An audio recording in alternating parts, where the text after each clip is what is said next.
Hi friends, welcome back to my channel. ఈరోజు ఈ వీడియోలో ఇంకొక permanent job work from home job opportunity గురించి డిస్కస్ చేస్తున్నాను. సో ఈ వీడియోని పూర్తిగా అయితే చూడండి.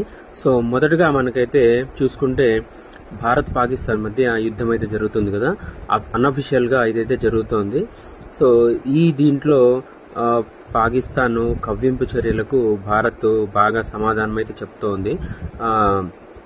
ఈ దాడిలో మన సత్యసాయి డిస్టిక్కి సంబంధించి గోరంట్ల మండలానికి సంబంధించి ఒక జవాన్ అయితే మరణించారన్నమాట. వారు ప్రాణాలు కోల్పోయారు. సో వారి మృతికి నివాళులు అర్పిస్తూ వారి కుటుంబానికి ఆ దేవుడు మనోధైర్యాన్ని ఇవ్వాలని మనస్ఫూర్తిగా కోరుకుంటున్నాను. సో మనమైతే భారత జవాన్లకు ఈ టైంలో మంచి సపోర్ట్ అయితే ఇవ్వాలి. సో ఇండియన్ ఆర్మీకి అయితే మనం బాగా సపోర్ట్ ఇవ్వాలి. Indian army, Indian navy, air force అన్నమాట. సో ఈ మూడు మనకు ఉండడం బట్టే మనం ఇక్కడ కొంచెం ప్రశాంతంగా అయితే ఉన్నాము.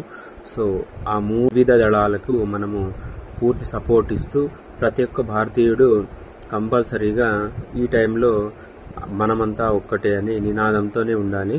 కులాలకు, ప్రాంతాలకు, మతాలకు అతీతంగా, పార్టీలకు అతీతంగా ఇప్పుడు ఎన్ని మన మధ్య విభేదాలు ఉన్నా అవన్నీ పక్కన పెట్టి ఫస్ట్ భారతీయులము, మనము భారత్ ప్రకారము మన ఇండియన్ గవర్నమెంట్ ఏదైతే డెసిషన్ తీసుకుంటుందో అదే మనకి డెసిషన్ అయ్యి ఉండాలి.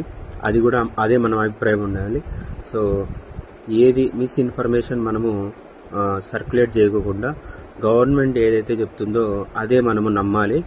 మిస్ఇన్ఫర్మేషన్ అయితే నమ్మకూడదు.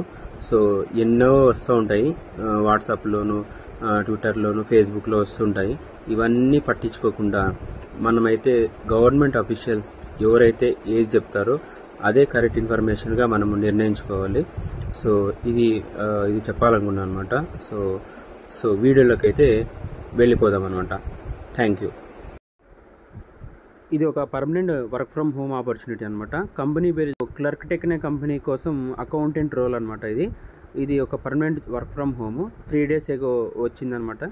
So job title accountant. Key responsibility చూసుకుంటే maintain accurate and up to date financial records, record financial transactions including accounts payable, accounts receivable, general ledger entries, తర్వాత bank reconciliation, credit card statements reconciliation అయితే ఉంటుంది. తర్వాత prepare and process payroll in compliance with federal and state regulations. తర్వాత conduct regular reviews of financial statements to ensure accuracy and compliances with accounting standards. దాంతోపాటు analyse financial data and prepare records to assist management in decision making. తర్వాత identify and resolve accounting and irregularities. తర్వాత prepare monthly, quarterly, annual financial reports for management. తర్వాత assist in preparation of budgets and financial forecasting. తర్వాత provide financial information to external auditors as needed. Ensure కాంప్లయన్సెస్ with all local federal financial regulations.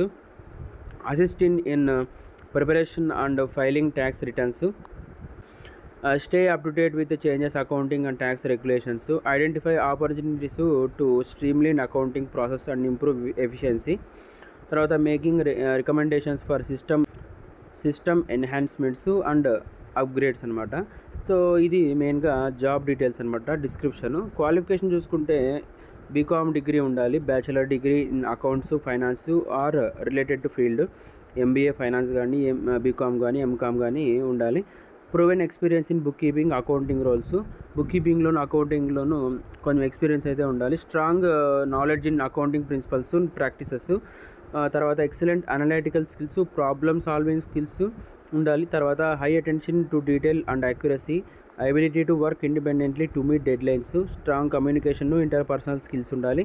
తర్వాత knowledge of tax regulations and కాంప్లయన్సెస్ is plus అనమాట. ఈ tax గురించి కొంచెం అవగాహన అయితే ఉండాలి. Regulations కానీ, జిఎస్టీ కానీ, టీడీఎస్ కానీ తర్వాత ఇది ఫారెన్ కంపెనీ కాబట్టి ఫారెన్ రెగ్యులేషన్స్ కూడా ఉంటాయన్నమాట. సో దానికి తగ్గట్టుగా మనకు మినిమం ఎక్స్పీరియన్స్ అయితే చాలు. తర్వాత షిఫ్ట్ చూసుకుంటే యూఎస్ షిఫ్ట్ అనమాట. నైట్ షిఫ్ట్ అయితే ఉండే ఛాన్స్ ఉంది. శాలరీ వీళ్ళు ఆఫర్ చేసేది చూసుకుంటే 4 to 4.2 lakhs per annum అయితే ఉంటుంది.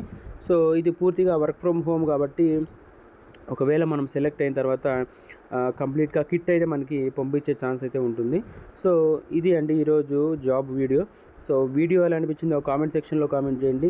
ఇలాంటి మరిన్ని పర్మనెంట్, ఫుల్ టైము, తర్వాత గవర్నమెంట్, ప్రైవేట్ జాబ్స్ అప్డేట్స్ కోసం మన ఛానల్ని తప్పకుండా సబ్స్క్రైబ్ చేసుకోండి. వీడియో నచ్చితే లైక్ చేయండి, షేర్ చేయండి. Thank you. జై హింద్.